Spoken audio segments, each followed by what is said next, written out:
Hello everyone, welcome to career guide live. আশা করি তোমরা সকলে ভালো আছো, সুস্থ আছো এবং মন দিয়ে পড়াশোনা করছো। তোমরা জানো তোমাদের বায়োলজি সিরিজ চলছে, সেই সিরিজেরই আজকে একটি নতুন ক্লাস। আজকে আলোচনা হবে জীবন এবং তার বৈচিত্র্য চ্যাপ্টারটা নিয়ে। ঠিক আছে, কিছু এমসিকিউ রেখেছি, দেখো। আচ্ছা, ফার্স্ট কোশ্চেন আছে, দেখো, জীবের বৈশিষ্ট্য হলো বলে অপশন এতে রয়েছে বিপাক, অপশন বিতে রয়েছে উত্তেজিতা বা উত্তেজনা, অপশন সিতে রয়েছে বৃদ্ধি এবং অপশন ডিতে রয়েছে সবগুলি। আচ্ছা দেখো, জীবনের বা ধরো যে জীবের বৈশিষ্ট্য বলতে কিন্তু আমরা বংশবিস্তার, তারপরে তার বৃদ্ধি, বিপাক, বিকাশ, তারপরে চলন গমন, উত্তেজনায় সাড়া দেওয়া সব কিছুকেই বুঝি। তো আমাদের এখানে অপশন ডিতে যে রয়েছে সবকটি, সেটি হবে রাইট অ্যান্সার। ঠিক আছে, চলো নেক্সট কোশ্চেন দেখি। আচ্ছা দেখো, নেক্সট কোশ্চেন বলেছে স্বতঃস্ফূর্তভাবে জীবন সৃষ্টির মতবাদ দেন। অপশন এতে রয়েছে হ্যালডেন, অপশন বিতে রয়েছে অপারিন, অপশন সিতে রয়েছে ডারউইন আর অপশন ডিতে রয়েছে অ্যারিস্টটল। তো এখানে স্বতঃস্ফূর্তভাবে জীবন সৃষ্টির দেখেই তোমরা করে দেবে যে প্রথম জীবন সৃষ্টি ভেবে তোমরা করে দেবে অপারিন, কিন্তু এখানে দেখো স্বতঃস্ফূর্তভাবে বলেছে, সেক্ষেত্রে কিন্তু আমাদের অপশন ডি হবে রাইট অ্যান্সার, অ্যারিস্টটল। জীবন সম্পর্কিত যে মতবাদ সেটা বা ধারণা বা জীবের যে সৃষ্টি হচ্ছে সেটা কিন্তু দিয়েছিলেন আমাদের অপারিন 1924 সালে। ঠিক আছে, পরবর্তীকালে কিন্তু হ্যালডেনও জীবন সৃষ্টি সম্পর্কিত একটি মতবাদ দেন। এবং এই যে অপারিন এবং হ্যালডেনের যে মতবাদ, ইনি 1920 বা বলতে পারো 24-এ দিয়েছিলেন এবং ইনি দেন 1930-এ। ঠিক আছে, পরবর্তী ক্ষেত্রে এই দুজনের মিলিত মতবাদটা কিন্তু রাসায়নিক বিবর্তনবাদ নামে পরিচিত হয়। কিন্তু এক্ষেত্রে আমাদের স্বতঃস্ফূর্তভাবে জীবন সৃষ্টির মতবাদ দেন কিন্তু অ্যারিস্টটল। চলো নেক্সট দেখো, বলেছে জীব বৈচিত্র্যের উৎস নয় কোনটি। আচ্ছা, অপশন এতে দেখো রয়েছে ক্রসিং ওভার, অপশন বিতে রয়েছে স্বাধীন সঞ্চারণ, অপশন সিতে রয়েছে জনন কোষের সদৃশ্য মিলন আর অপশন ডিতে রয়েছে অঙ্গযোজন। তো বাকি যেগুলো সেগুলো কিন্তু আমাদের সবই জীব বৈচিত্র্যের উৎস। একটাই যেটা অপশন ডিতে রয়েছে অঙ্গজনন, সেটা কিন্তু নয়। ঠিক আছে, চলো নেক্সট কোশ্চেন দেখি। নেক্সট কোশ্চেন দেখো, বলেছে আদিম পৃথিবীতে যে গ্যাসটি মুক্ত অবস্থায় ছিল না। অপশন এতে রয়েছে কার্বন, অপশন বিতে রয়েছে হাইড্রোজেন, অপশন সিতে রয়েছে অক্সিজেন এবং অপশন ডিতে রয়েছে নাইট্রোজেন। আচ্ছা দেখো, মুক্ত অবস্থায় ছিল না বলেছে। অ্যাকচুয়ালি দেখো, পৃথিবীর সৃষ্টির প্রথম অবস্থায় পৃথিবীর তাপমাত্রা ছিল 5000 থেকে 6000 ডিগ্রি সেলসিয়াস। এটাও তোমাদের কোশ্চেন আসে যে পৃথিবী সৃষ্টির সময় তার তাপমাত্রাটা কত ছিল, 5000 ডিগ্রি থেকে 6000 ডিগ্রি সেলসিয়াস। ঠিক আছে, এই উচ্চ তাপমাত্রার জন্য কি হয় দেখো, সি বা এইচ বা এন বা ও, এই গ্যাসগুলো কি মুক্ত অবস্থায় থাকতে পারতো না। তারা কিভাবে থাকতো, তারা দেখো H2O রূপে বা ধরো NH3 রূপে বা CH4 মানে যেটা মিথেন, CH4 রূপে, এই যে অজৈব গ্যাস রূপে কিন্তু এরা পৃথিবীতে অবস্থান করতো। ঠিক আছে, কি কারণে? কারণ উচ্চ তাপমাত্রার কারণে। এখানে মুক্ত অবস্থায় ছিল না, প্রথম অবস্থায় হবে আমাদের অক্সিজেন। ঠিক আছে, আচ্ছা, অনেক সময় তোমাদের কোশ্চেন আসে যে পৃথিবী প্রথম সৃষ্টি হয়েছে কত বছর আগে বা কত সময় আগে। সেক্ষেত্রে কিন্তু আমাদের অ্যান্সার হবে কি 6.4 বিলিয়ন বছর আগে। ঠিক আছে, আর যদি বলা হয় পৃথিবীতে জীব সৃষ্টি হয় কত বছর আগে, সেক্ষেত্রে কিন্তু আমাদের হবে 3.7 বিলিয়ন বছর আগে। পৃথিবী সৃষ্টি হয় 4.6 আর জীবের প্রথম সৃষ্টি হয় 3.7 বিলিয়ন বছর আগে। ঠিক আছে, চলো নেক্সট কোশ্চেন। আচ্ছা, নেক্সট কোশ্চেন বলেছে জীব বৈচিত্র্য এবং বায়োডাইভার্সিটি কথাটি প্রথম ব্যবহার করেন কে।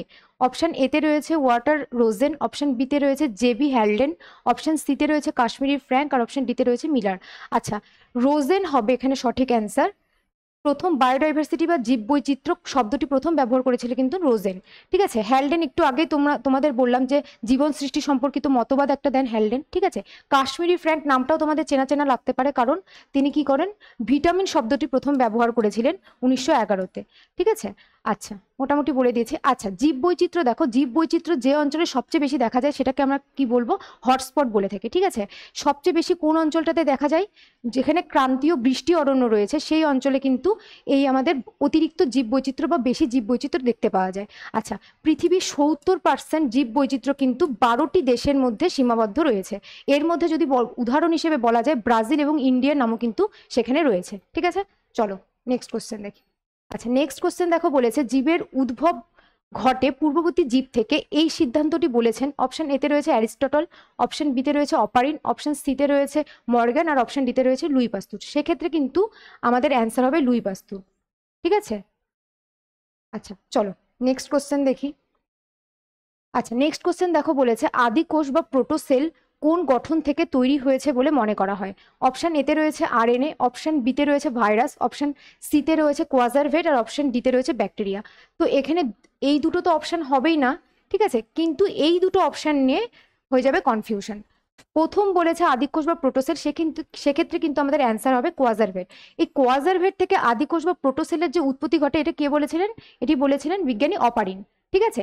আচ্ছা, প্রথমে দেখো, প্রথম যে আমাদের আরএনএ ঘটিত যে প্রোটোসেল, সেটা কিন্তু ফার্স্ট আসে, ডিএনএ এর আগে কিন্তু আসে আরএনএ ঘটিত প্রোটোসেল, আর তারপরে আসে আমাদের ডিএনএ ঘটিত প্রোটোসেল। আর তোমাদের আরেকটা কোশ্চেন আসে যে আমাদের কোষ, যে প্রোক্যারিওটিক আর ইউক্যারিওটিক কোষ আছে, তার মধ্যে কোনটি মানে প্রথমে উৎপত্তি ঘটে? সেক্ষেত্রে কিন্তু আমাদের হবে প্রোক্যারিওটিক কোষটা ফার্স্ট উৎপত্তি ঘটে, দেন আসে আমাদের ইউক্যারিওটিক কোষ, ঠিক আছে। চলো, আচ্ছা, এখানে আরেকটা তত্ত্ব আসে, সেটা হচ্ছে তোমার মাইক্রোস্ফিয়ার যে তত্ত্বটা আদিকোষ সম্পর্কিত, সেই তত্ত্বটা কিন্তু আমাদের দিয়েছেন ফক্স, ঠিক আছে। আচ্ছা, চলো নেক্সট কোশ্চেন দেখো, বলেছে বায়োলজি শব্দটির প্রবর্তক কে? আচ্ছা, অপশন এতে রয়েছে অ্যারিস্টটল, অপশন বিতে রয়েছে অপারিন, অপশন সিতে রয়েছে মর্গ্যান, আর অপশন ডিতে রয়েছে ল্যামার্ক। আচ্ছা, ল্যামার্ক কিন্তু আমাদের বায়োলজি শব্দটি প্রবর্তক ছিলেন। আচ্ছা, অ্যারিস্টটলকে জীববিদ্যার জনক বলা হয়, এই দুটো মনে রাখবে, খুব ইম্পর্টেন্ট। অ্যারিস্টটল হচ্ছে জীববিদ্যার জনক, আর ল্যামার্ক হচ্ছে বায়োলজি শব্দটি প্রথম ব্যবহার করেন। চলো নেক্সট কোশ্চেন। আচ্ছা, নেক্সট কোশ্চেন দেখো, বলেছে সাইটোলজিতে কোন বিষয় নিয়ে বিষয় সম্পর্কে পড়াশোনা করতে হয়? আচ্ছা, অপশন এতে রয়েছে দেহ গঠন, অপশন বিতে রয়েছে কোষ, অপশন সিতে রয়েছে পুষ্টি, আর অপশন ডিতে রয়েছে সামাজিক আচরণ। আচ্ছা, এখানে দেখো বলেছে সাইটোলজি, সাইটোলজি কথাটি দেখেই বোঝা যাচ্ছে যেটা কোষ সম্পর্কিত, ঠিক আছে। আচ্ছা, কোষ সম্পর্কিত বিদ্যা আমাদের সাইটোলজি, তাহলে কলা সম্পর্কিত বিদ্যা কি? হিস্টোলজি। হিস্টোলজি আমাদের কি? কলা সম্পর্কিত বিদ্যা। আর একটা তোমাদের আসে ইমিউনোলজি। ইমিউনোলজি কি? আমাদের যে রোগ প্রতিরোধ কিভাবে হচ্ছে, সেই রোগ প্রতিরোধ টাইপের যে পড়াশোনা, সেটাকে নিয়ে যে পড়াশোনা, সেটাকে আমরা বলছি ইমিউনোলজি। আর একটা হয় মাইক্রোবায়োলজি, যেটা হচ্ছে অণুজীববিদ্যা, ঠিক আছে। চলো, আচ্ছা, নেক্সট দেখো, বলেছে ট্যাক্সোনমি হায়ারকির সবচেয়ে ছোট স্তর হলো বলে অপশন এতে রয়েছে প্রজাতি, অপশন বিতে রয়েছে রাজ্য, অপশন সিতে রয়েছে গোত্র, আর অপশন ডিতে রয়েছে শ্রেণী। আচ্ছা, পরপর আমি যদি লিখি, দেখো প্রথমে আসছে আমাদের রাজ্য, আচ্ছা, তারপরে আসছে আমাদের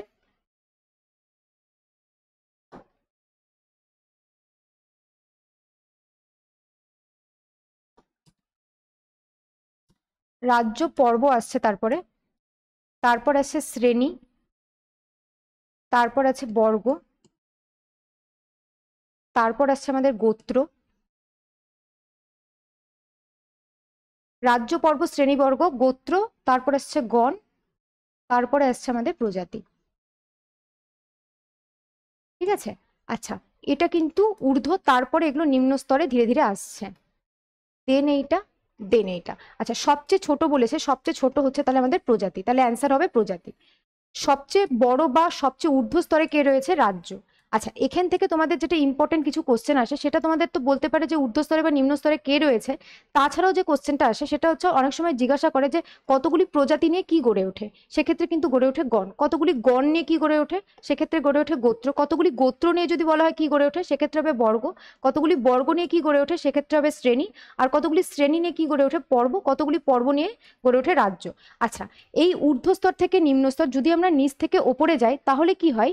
দেখো, ওপর থেকে যখন আমরা নিচে যাচ্ছি, মানে প্রজাতি থেকে যখন রাজ্যের দিকে যাচ্ছি, তখন কিন্তু জীবের সংখ্যাটা ক্রমশ বাড়তে থাকে, কিন্তু জীব বৈচিত্র্যটা কি হয় আমাদের ক্রমশ কমতে থাকে। এটাও প্রশ্ন আসে যে যখন আমরা নিম্ন স্তর থেকে ঊর্ধ্বস্তরের দিকে যাই, তখন জীবের সংখ্যাটা কি রূপ হয়? কি হয়? জীবের সংখ্যাটা ক্রমাগত বাড়তে থাকে, কিন্তু জীব বৈচিত্র্যটা কি হয়? ক্রমাগত কমতে থাকে, ঠিক আছে। চলো, মোটামুটি সব বলে দিয়েছি, নেক্সট দেখো। আচ্ছা, দেখো বলেছে হুইটেকার জীবজগৎকে কয় ভাগে ভাগ করেন? আচ্ছা, প্রথমে জানতে হবে যে কয় ভাগে ভাগ করেন। দেখো, এখানে আমাদের অ্যান্সার হবে কিন্তু অপশন ডি, 5 ভাগে। কি কি 5 ভাগে? কি কি 5 ভাগে? আমাদের মনেরা হয়, ঠিক আছে, প্রোটিস্টা হয়, ফাঙ্গি হয়, প্ল্যান্টি হয়, আর অ্যানিমিলিয়া হয়, ঠিক আছে। এই 5টি ভাগে কিন্তু হুইটেকার ভাগ করেছিলেন। চলো নেক্সট কোশ্চেন দেখি। নেক্সট কোশ্চেন দেখো, বলেছে মিউকর হলো এক প্রকার। অপশন এতে রয়েছে অ্যালগি, অপশন বিতে রয়েছে ফাঙ্গি, অপশন সিতে রয়েছে ফার্ন, আর অপশন ডিতে রয়েছে মস। তো এখানে মিউকর হলো ফাঙ্গি। উদাহরণগুলো মনে রাখবে, কোনটা মনেরা, কোনটা প্রোটিস্টা, কোনটা ফাঙ্গি, ঠিক আছে, কোনটা প্ল্যান্টি, কোনটা অ্যানিমিলিয়া, এখান থেকে কিন্তু কোশ্চেন আসে। আচ্ছা, চলো নেক্সট দেখো বলেছে অনুন্নত নিউক্লিয়াস দেখতে পাওয়া যায় অপশন এতে রয়েছে ব্যাকটেরিয়াতে, অপশন বিতে রয়েছে ক্লোরেল্লাতে, অপশন সিতে রয়েছে মানুষের, আর অপশন ডিতে রয়েছে স্পাইরোগাইরা। আচ্ছা, এখানে যেটা বলার বিষয় এটা হচ্ছে ক্লোরেল্লা। দেখো ক্লোরেল্লাতে তোমাদের একটা চেনাশোনা নাম লাগতে পারে, কারণ কি দেখো এই ক্লোরেল্লাটা কি হয়, মহাকাশচারীর এই ক্লোরেল্লা এটা হচ্ছে একটা এককোষী শৈবাল, এটাকে কিন্তু বহন করে নিয়ে যায় মহাকাশে যাওয়ার সময়। কেন? এটাকে তো তারা খাদ্য হিসেবে গ্রহণ করতে পারে, তাছাড়া কি হয় দেখো মহাকাশের শোষণের ফলে যে কার্বন ডাই অক্সাইডটা উৎপন্ন হয় সেটা কিন্তু এই ক্লোরেল্লাটা শোষণ করতে সক্ষম। এছাড়া কি এই ক্লোরেল্লা কি হয় সালোক সংশ্লেষ পদ্ধতিতে অক্সিজেন তৈরি করে, যেটা তাদের শ্বাসকার্যে সাহায্য করে। তাহলে এটা একাধারে তো খাদ্য হিসেবে গ্রহণ করতে পারছে, তারপর শোষণ উৎপন্ন কার্বন ডাই অক্সাইডটাকেও শোষণ করতে পারছে, ইভেন অক্সিজেনটাকেও সালোক সংশ্লেষের পদ্ধতিতে উৎপন্ন করতে পারছে। সেই জন্যই ক্লোরেলাটাকে কিন্তু মহাকাশচারীরা ইউজ করে থাকে। তো আমাদের এখানে অনুন্নত নিউক্লিয়াস দেখতে পাওয়া যায় ব্যাকটেরিয়া, রাইট অ্যান্সার হবে ব্যাকটেরিয়া। ঠিক আছে, চলো। আচ্ছা, 14 নম্বর কোশ্চেন দেখো বলেছে স্লাইম মোল্ড কোন রাজ্যের অন্তর্ভুক্ত। আচ্ছা, অপশন এতে দেখো রয়েছে মনেরা, অপশন বিতে রয়েছে প্রোটিস্টা, অপশন সিতে রয়েছে ফাঙ্গি, আর অপশন ডিতে রয়েছে প্ল্যান্টি। তো এখানে হবে আমাদের অপশন বি প্রোটিস্টা। তোমাদেরকে একটু আগেই বললাম যে উদাহরণ ধরে ধরে কিন্তু কোশ্চেন আসে। আচ্ছা, মনেরার ক্ষেত্রে এখানে বলে দিই, মনেরার একটা ইম্পর্টেন্ট উদাহরণ হলো ইকোলাই।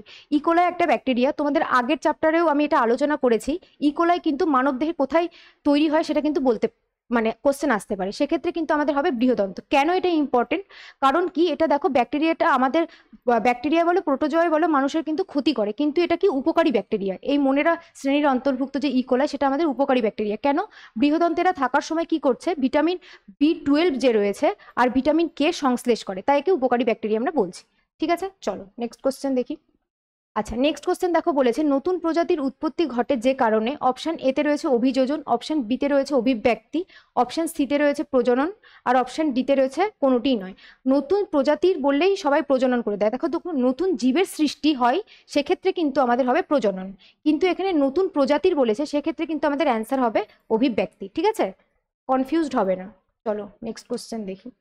আচ্ছা, পৃথিবীতে প্রথম আবির্ভূত হয়।